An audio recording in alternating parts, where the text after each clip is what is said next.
Good afternoon, readers. So today I am in meetings all day, if you didn't already know that from my morning class.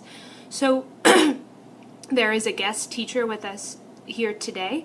I hope that you will show her the same respect that you would show me when I am here. I ask that you be on your best behavior. And just keep in mind that we're 5 points away from our shoes off and laptop party day. So keep that in mind.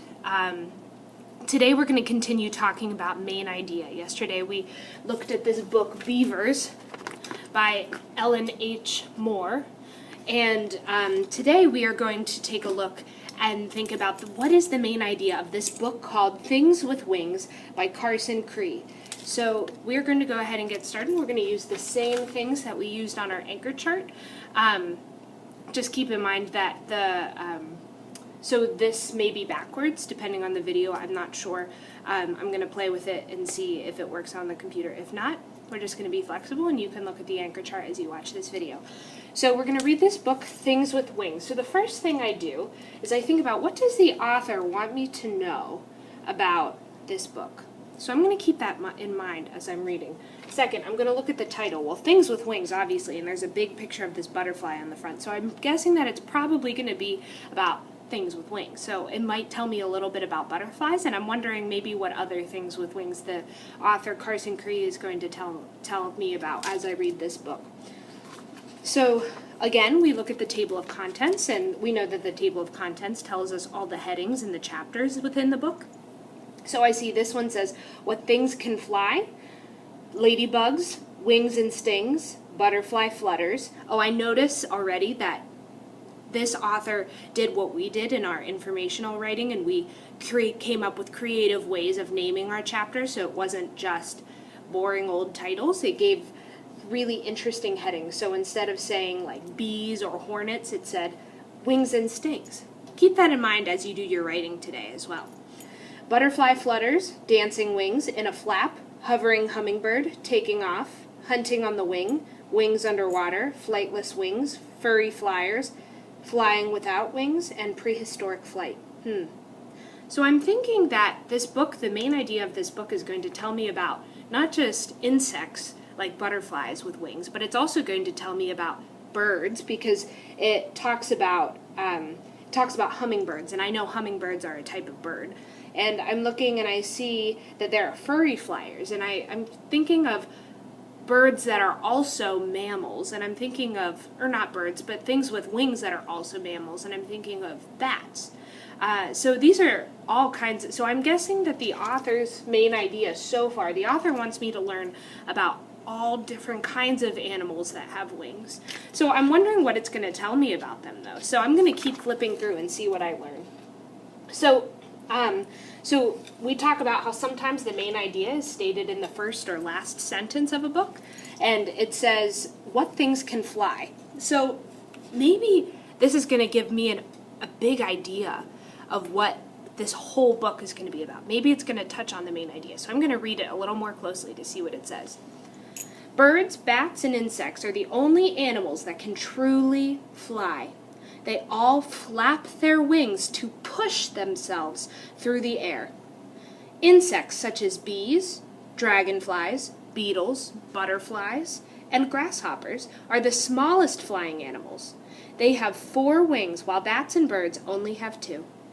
Bats' wings are made of skin. Birds' wings are covered with hundreds of feathers.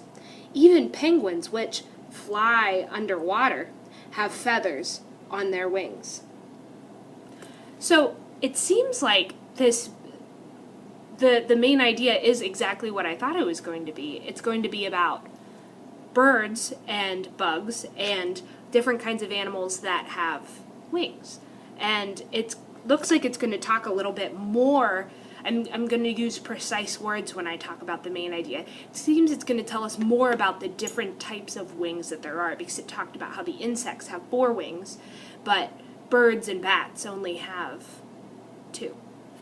I'm going to keep reading and see I'm going to read the last page and see what the last page has to tell me, because I know that if I look at the last sentence or the last page, it's going to tell me a little bit more about what I need to know about the main idea. So this is called prehistoric flight. Prehistoric. Oh, like dinosaurs. Okay. So prehistoric means before, pre meaning before, history. So it's going to talk about dinosaurs. Let's see. Winged things have been on the earth for millions of years. So that's a good wrap-up statement telling me that what I just read, if I were to read the middle part of the book, was about wings now, and this is wrapping up the book by talking about wings before history. Dragonflies and cockroaches, which are still around, appeared almost 100 million years before the dinosaurs. Flying reptiles called pterosaurs lived at the same time as the dinosaurs. Flying reptiles, just read that. The smallest pterosaur was the size of a crow, but the biggest was the size of a small plane. The earliest known bird was called I don't know this word, so I'm going to do my best to decode it and figure it out using my strategies. Archaeopteryx. That sounds right, and that makes sense. Archaeopteryx. That's what I'm going to go with for now, because I'm not really sure how we would say it. I can look it up later. Unlike birds today, it had teeth in its mouth and claws on its wings. It hunted insects and lizards. So this book kind of reflected or looked back on the different types of birds and winged things that lived in the prehistoric times. So it kind of wrapped up the book by helping me remember the main idea of things with wings and talking a little bit about how they live, kind of like we talked about with the Beavers book. It talked about how they lived and where they lived and what they did to survive. So it talked about the same things in this book. So I'm going to look for clue words in this book that are used repeatedly. So I'm looking and I see fly a lot. We're just going to ignore the phone for right now.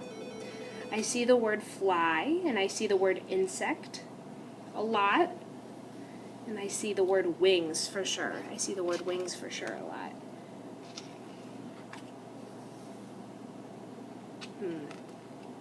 On each page, I see that butterfly is used a lot on the butterfly page.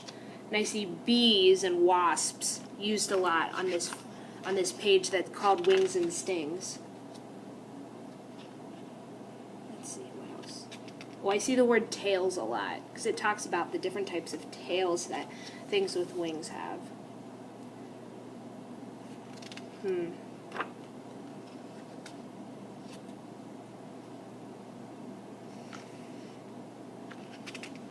I'm seeing the word fly again. I see air again. Ooh, and I'm seeing claws. We're talking about claws. I see that word claws a lot.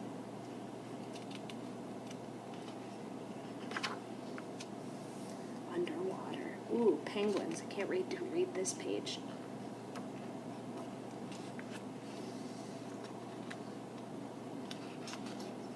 This is interesting. This one's called Flightless Wing. So it's going to tell me not just about animals that can fly, it's going to tell me about animals that have wings that can't really fly. And I see already just by looking at the pictures that there's an emu here.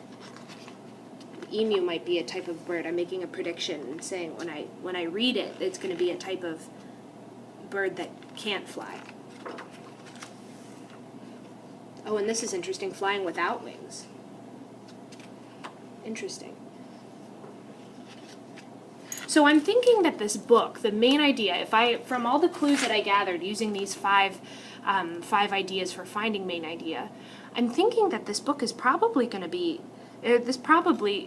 be about how different animals fly and also how animals have wings. So talking about what animals fly and what animals have wings, and then talking a little bit about each, talking about how they survive and how they live. So I'm going to read this book now, and I'm going to enjoy it now that I have a big idea of doing a preview from doing the preview and what the book is going to be about and what the main idea is. So today, as you're reading, I want you to keep this in mind. Think about what is the main idea of this book that I'm reading. So enjoy, my friends, and I I expect to hear nothing but wonderful things about you from the sub. Take care. Bye-bye.